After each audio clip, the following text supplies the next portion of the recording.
From the mountains to the forests to the ocean, black with oil. The American West was one giant smokeout this summer, and not the fun kind. Historic wildfires across the region darkened skies and created unnaturally beautiful sunsets due to all the harmful particulates in the air. And that air, unbreathable. Get mad at COVID-19 masks all you want, folks. But to paraphrase Gertrude Stein, with masks, maybe there's a there. I'm Gustavo Arellano. You're listening to The Times, daily news from the LA Times. It's Wednesday, October 13th, 2021.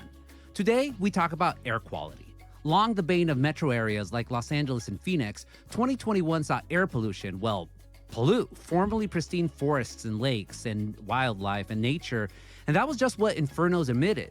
Meanwhile, diesel trucks and warehouses continue to spew noxious fumes into the air, inordinately affecting communities of color. Breathe in, breathe out, and don't do it again without some pure oxygen handy, if you can find any, because, coronavirus is still a thing. It's times like these that we fall back on our monthly panel, our panel of peril, my colleagues of catastrophe, these experts of emergencies, who try to give us solace in these very, very dark and hot and unbreathable times. Yup, it's time for our Masters of Disaster. Música, maestro.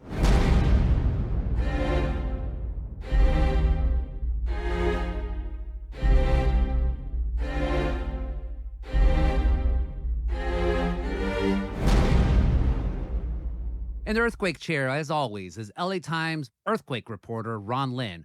Ron, can we push air pollution into fault lines to choke them to death, and then there'll be never any earthquakes ever again? Yeah, maybe we can seal them up and bury them. Yeah, you see, I know I have good ideas. Holding the wildfire chair, as always, is wildfire reporter Alex Wigglesworth. Alex, what kind of air masks are best to bring out my eyes? One that works. Touche. Coastal Everything Master Rosanna Shaw is off because she's already working on next month's disaster, sadly. Water quality. I can't believe I'm actually going to say this, but stay strong, Huntington Beach. And this month, we welcome a new master, our air quality Cicero, Tony Barboza. Tony, welcome to the Wove Squad. Thank you. All right, Tony, you've covered air quality in Southern California for years now. How bad was it this year in the American West as a result of all the wildfires? So it's not your imagination. Air quality has been getting worse pretty markedly the last few years, especially with these record-setting wildfires we've been having. They've all been throwing up a lot more smoke into the air than we've seen really ever before. And in Southern California, the historical culprit for bad air has always been exhaust fumes from automobiles that eventually cause smog. And then in recent years, air quality got even worse because of all these huge warehouses and the trucks that do shipments to and from them. You did reporting earlier this year. What did you find on them? Right. The long-term story on air quality is actually really positive in that California used to have really terrible smog that spanned most of the LA basin, and decades and decades of tough air pollution regulations have brought that under control. What we've seen in recent years is a big deterioration of that progress and reversing of that progress. And one of the things we've seen is that the air quality has started to get worse again in some of these areas that are also magnets for diesel trucks. So we're talking about inland communities like Riverside and San Bernardino, where they've seen a big explosion in warehouses. And these are places where, in addition to the smog, they also are just seeing a big influx of trucks. So you've got the local pollution and the regional pollution adding on top of each other. So anytime you pick next day delivery, another kid gets asthma, basically. Right. These neighborhoods that are near warehouses also have some of the highest asthma rates. It's all transportation corridors in general. You look at the neighborhoods near warehouses, rail yards, freeways, and ports, and they have some of the highest rates of cancer risk and asthma, and that's due to their proximity to huge sources of diesel pollution. It seems like in California, it's always one step forward to beat back air pollution, then two step back. So there's always been activism on this going back for decades. But especially in recent years, you have these humongous warehouses and you have this, they're giving us a lot of jobs. So maybe all of you who are breathing in this bad air sucks. Sorry. So what are activists doing now against that? Yeah, it's actually an issue that kind of has two angles to the problem, where one issue is the increase in trucks, it's bringing more pollution. And the other issue is kind of a lack of land use planning. So you have neighborhoods where, people bought houses out in inland areas, thinking they would have a nice, calm area. And then lo and behold, a few years later, a giant warehouse is their next door neighbor. And they're dealing with hundreds of trucks driving by their house every day.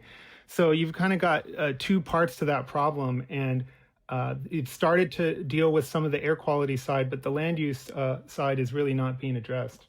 Now that the Democrats have that supermajority over California, they're really trying to be ahead of this. You also did a story that we're going to launch satellites to rat out greenhouse gas emitters. Right. The amount of monitoring that, California does of air quality is really significant. It's changed a lot in the last few years, not only using satellites, but using these remote, low-cost air quality sensors. So you can really get a sense, really down to a fine grain of detail, where, the smoke or where the smog is worst. Any truth to the rumor that one of these satellites is going to be called Captain Planet? I have not heard that one. Oh, Tony, you do not have the sources that I do. We'll be back after this break.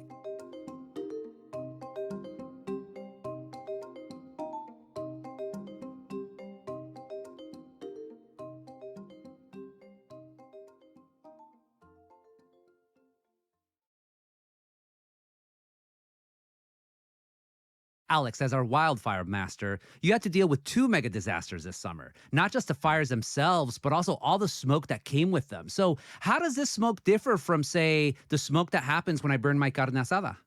I would imagine that you are not putting lead paint in your food. Wildfire smoke is a really nasty mix of stuff. If you think of all the things that might burn, you have trees and shrubs, but you also have homes, furnishings, cars, all kinds of plastics and metals. There's also a lot of things scientists don't know about wildfire smoke. Like there's some evidence it can transport microbes, things like bacteria and fungi, but it's not clear how far or how much of a danger that can pose to people. That's gotten a lot of attention recently, and it's something that researchers are currently studying. Experts say the biggest known health threat comes from these fine particles, which can reach really deep into your lungs and even your bloodstream. And wildfires are a significant source of this stuff. A study published last year by researchers at Stanford and UC San Diego, which Tony actually wrote about, estimated that wildfires now account for up to half of all fine particle pollution in the Western U.S. Oh, wow. Yeah, I mean, the hotter and more intensely a fire burns, the higher it tends to send this stuff up into the atmosphere. So the farther it can travel, which is, why we're seeing such a huge geographic area of people being affected by this stuff. And what are the health risks? Yeah, short-term exposure to wildfire smoke can irritate your lungs and your eyes. It can cause inflammation, affect your immune system, and make you more prone to infections. And that includes the coronavirus. We know less about the dangers of long-term exposure just because it hasn't been studied as much yet. Although some research has linked smoke to decreased lung function in older people, even years later. Oh, man, I don't know. The American West has had wildfires for forever, and only now are we thinking oh, yeah, wow, it's going to be a thing. Maybe we should have started investigating it a little bit more a long time ago? Well, I think what's changed is you have more people that are being exposed to more smoke for longer periods of time each year. And that's something that's kind of newer. Ay. Is the amount of wildfire smoke we're exposed to then growing over time? Yeah, we've talked before about how climate change has resulted in fire seasons that are longer and more active. We just had the hottest summer on record in California. Some areas just wrapped up their driest water year. And that, plus the overgrown conditions we're seeing in some of these forests, also means that these fires are growing larger and burning more intensely. And we keep building more homes in fire-prone areas. So all that means, like we said, more people are being exposed to the smoke for longer amounts of time each year. In fact, there was a recent analysis by NPR's California newsroom and researchers at Stanford University. And they found that parts of LA experienced about 9 smoky days per year from 2009 to 2013. But when they looked at the period of 2016 to last year, that had increased to about 33 days a year. And that's a huge jump, and it happened recently. To badly paraphrase T.S. Eliot, the disasters come and go, but then they just stay in the air and mess it up for our lungs even more so. Ooh, I rhymed that one too. Yay me. Um, you don't have to respond, Alex. I'm sure you're like, ah. Thank you for the charity laugh. Ron, before you were an earthquake master, you were a wildfire master apprentice, so you've endured bad air quality conditions before. So how would you recommend people in California prepare for, if the air is going to be worse and worse, what should we do? Yeah, so one thing is that even when the pandemic fades, and it will fade, it's still probably going to be a good idea to have your N95 mask, KN95, KF94. For smoke, I actually prefer a P100 mask. And it just provides you, in a really bad situation. I was up covering the Paradise fire some years ago, and it just gives you that relief, because otherwise you'll get this this very terrible feeling in your throat, and you just feel kind of dizzy sometimes. And so it can give you kind of a little bit of relief. Oh, God. So basically, don't put away those masks. Get masks right now at Home Depot before there's a run on it, and then load up as much as possible. Yeah, and the other thing is get an air filter. And of course, the only time that I ever bothered to buy an air filter was during the worst horrific smoke that I've felt in my lifetime up in the Bay Area. And for me, it was buying. It doesn't have to be a fancy one. There are probably things where you can get like super fancy air filters, but the key thing to look out for is a HEPA air filter, and then you can run it. It acts like a fan.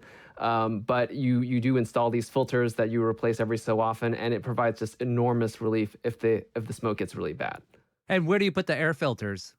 So I have 3. So I have one in each bedroom and one in the living room. And in the worst kind of situation, I just run it at full blast, and it makes a huge difference in feeling like you can live rather than feel like you're slowly dying. Yay, we're slowly living. I love it. Okay, so you talked about some of the worst smoke you ever saw up in the Bay Area. That was last year, where it was so messing with the sun that it looked like Technicolor, super, super orange. And then this year, it also happened in Lake Tahoe, where it's not supposed to happen because Lake Tahoe is famous for its blue waters. How is it, as someone, to see this, to watch all of this? It's pretty horrific. When I woke up, it was dark outside. The sky was like a dark, gray, bathed in orange. It was so scary that our pet bunny, Jewel, was like clearly freaked out. She was like running around, as if she thought that the sun had been blotted out. And then when I went outside, it was like several degrees cooler, and there was just like ash everywhere.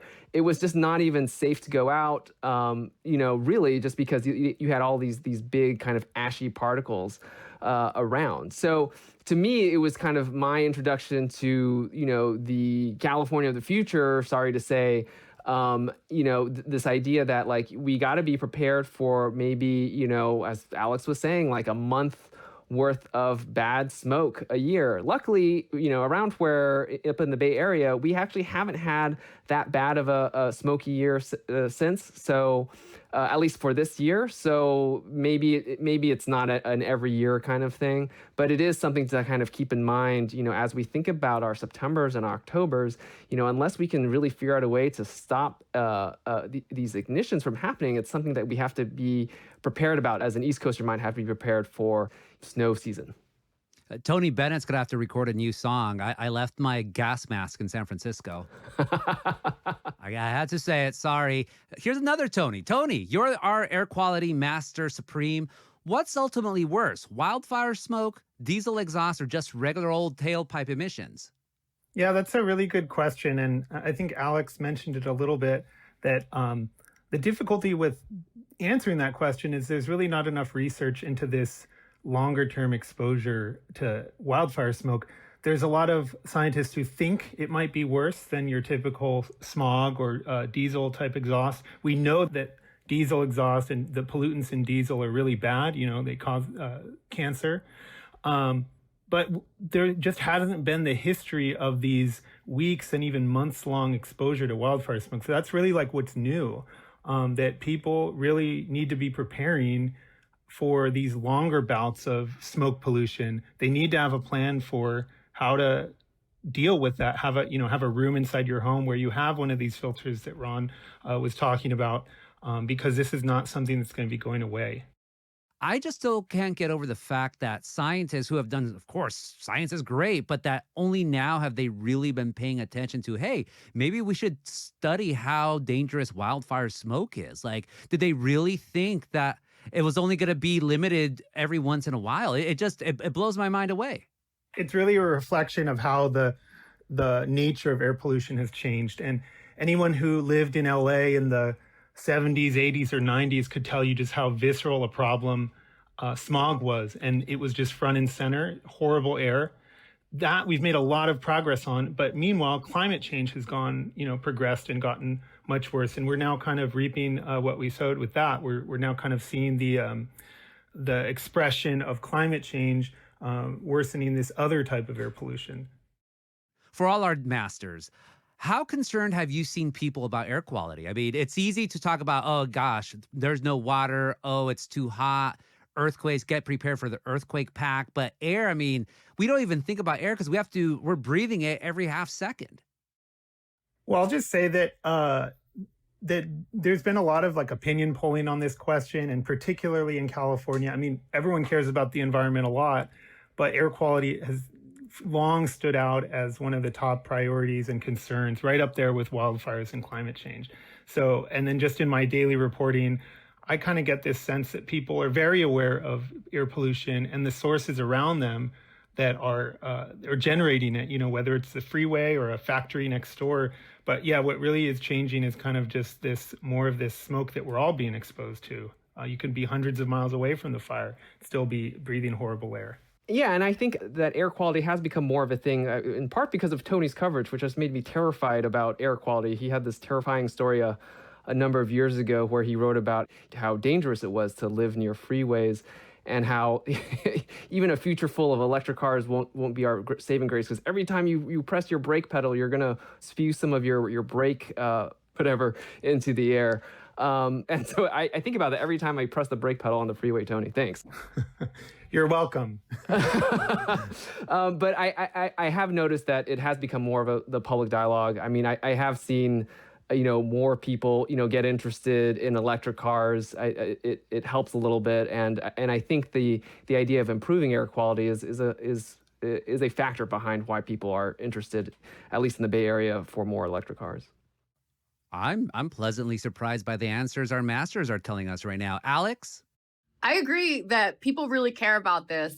It's become inescapable and a really visible reminder of, what these fires are doing to our ecosystems. Like, there were places this summer where people basically didn't see the sun for weeks.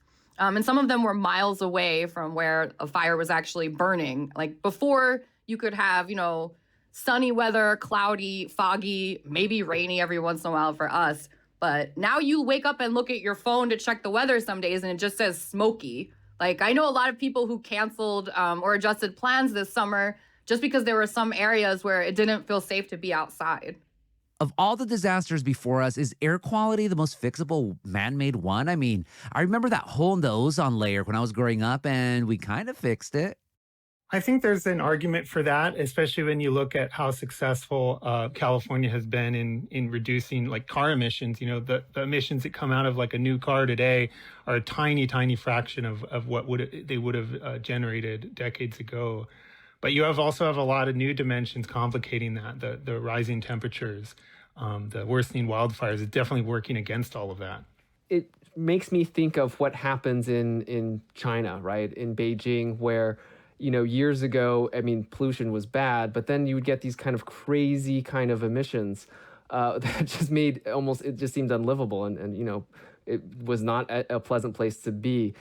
But you can also kind of see what can happen. I mean, when Beijing really wants to impress people, they can order all the factories to be shut off and the air returns. And so it shows that you can change things. But we don't want to get into a future where, as is the case in some parts of China, where children, when they draw pictures, demonstrating their day, the sky is never blue, it's always gray. And that's because, for the most part, that's what's normal there. So I'm hoping that we can figure out a way where, our Septembers and our Octobers aren't always filled with these kind of apocalyptic looking skies, but also that we have a sense where our regular everyday lives have cleaner air. Well, we had that for a little bit last year. We were all sheltering in place. So maybe we need more coronaviruses to clean up the air? No. Exactly. Ay, ay, ay. Alex, quick word. Yeah, I mean, when it comes to the wildfire piece of it, there are things that can be done to try and mitigate some of this. I mean, one of them is, we talked about how the fact that fires are burning so hot and intensely, is releasing so much smoke and sending it so far away.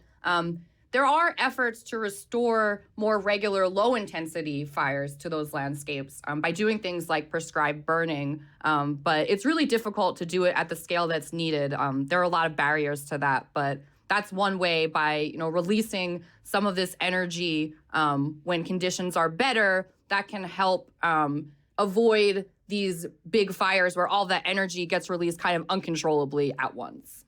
And that's a really good point that Alex just mentioned. The idea, it's not just a California thing. The smoke just doesn't stay here. And I was kind of impressed and appalled when we saw, our smoke float all the way over to New York City. So it's really a national kind of issue to the point where there really should be a national dialogue on how to reduce the risks of wildfires because it will affect people in the U.S. from coast to coast. Yeah, I was actually visiting Philly earlier this summer, and it was really gray and overcast, and they said it was smog from the wildfires in California. So, of course, everybody was joking that, I brought the weather with me from the West Coast. Just another reason for everyone to hate California. Thanks a lot, Masters. We'll be back after this break.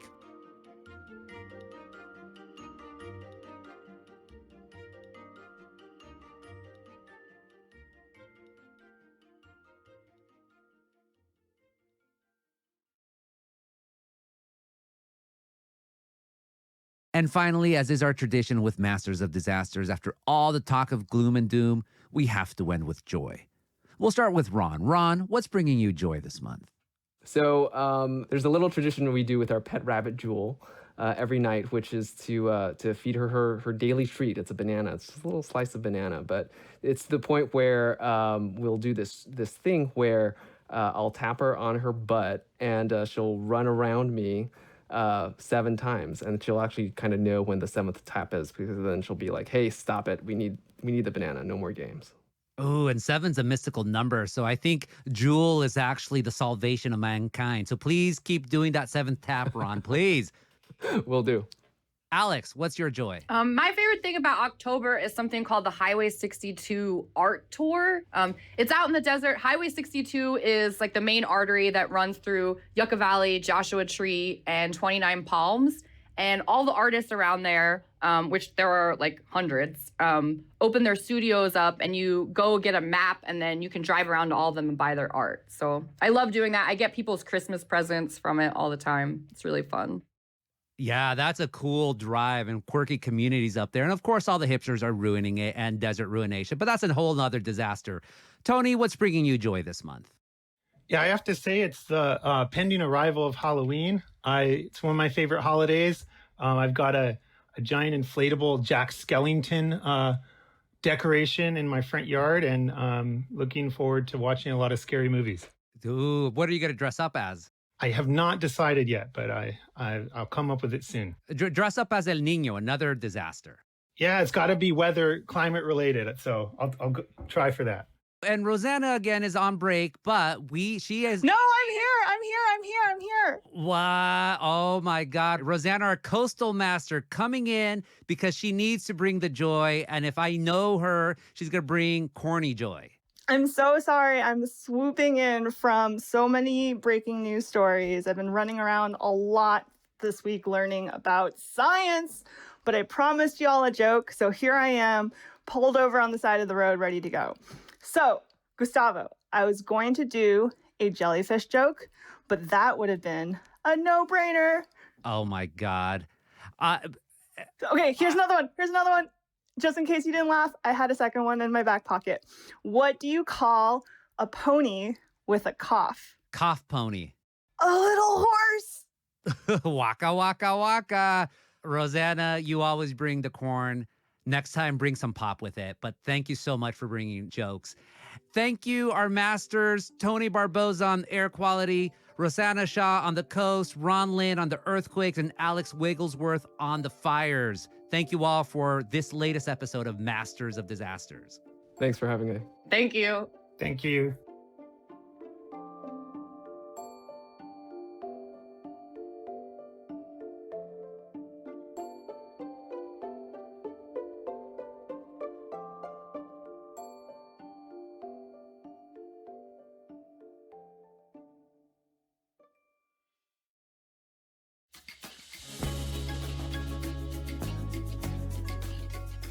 And that's it for this episode of The Times, daily news from the LA Times. Tomorrow, California passed a law in 2018 requiring corporations have at least one woman on its board of directors. How's it worked out? Our show is produced by Shannon Lin, Denise Guerra, Melissa Kaplan, Ashley Brown, and Marina Peña.